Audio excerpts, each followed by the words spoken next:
Nous avons quand même des clients. Je vais revenir sur le mot client après, parce que c'est intéressant. Donc, nous traitons au courrier, pour prendre cet exemple-là, puisque je suis plutôt plus en charge du courrier.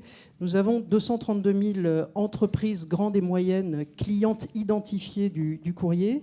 Nous avons 1 million de TPE identifiées. Donc, il y en a certaines qui ne se font pas reconnaître, mais qui passent aussi par nos entités bureaux de poste ou établissements courriers. Donc 1 million de TPE clientes, et nous avons effectivement tous les jours 1,5 million de particuliers dans nos bureaux de poste.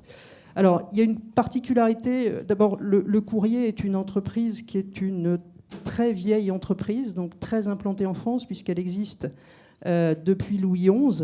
Et on a donc une longue tradition de gestion des flux d'informations. Et nous avons aujourd'hui donc 85 000 facteurs qui tous les jours, effectivement, font leur office.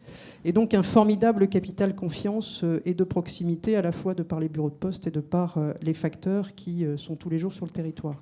Alors effectivement, vous avez raison, je vais parler de la co-construction et je vais parler du client, mais on a un code génétique qui est ce qu'il est, c'est-à-dire qui est plutôt plus d'ailleurs une culture de monopole, même si le marché est totalement ouvert depuis maintenant 1 an. Et nous avons une culture administrative aussi. Donc ça n'engage pas à parler client. Et d'ailleurs, jusqu'à une époque très récente, on utilisait assez peu ce mot et on vous considérait plutôt comme des usagers à qui on demandait de se conformer à un certain nombre de contraintes et de process. Alors, c'est encore vrai, mais justement, nous essayons de changer pour une raison fondamentale, c'est que, et c'est très vrai pour le courrier, nous sommes dans une activité qui, de par les changements technologiques dont on parlait tout à l'heure, est une activité qui est en train de perdre, puisque ça a démarré en 2006, qui est en train de perdre à horizon 2015 30% de ses flux et donc 30% de son chiffre d'affaires. Donc de deux choses l'une, soit on réagissait, soit on se regardait lentement décliner, comme d'autres postes, d'ailleurs la poste américaine, qui est dans une situation extrêmement délicate.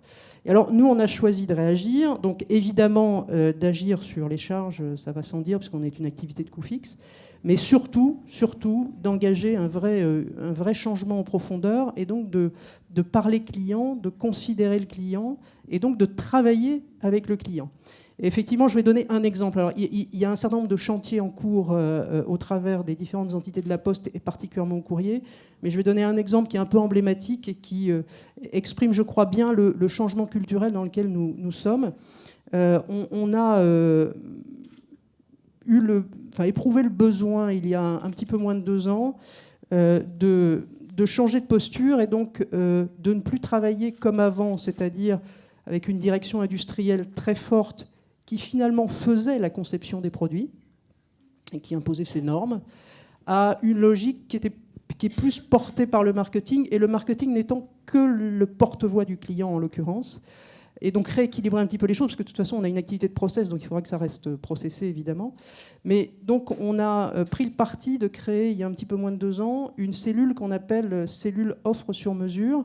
Alors, on n'a absolument pas l'ambition de devenir un acteur du sur-mesure, parce que ça ne cadre absolument pas avec nos process et avec notre modèle économique.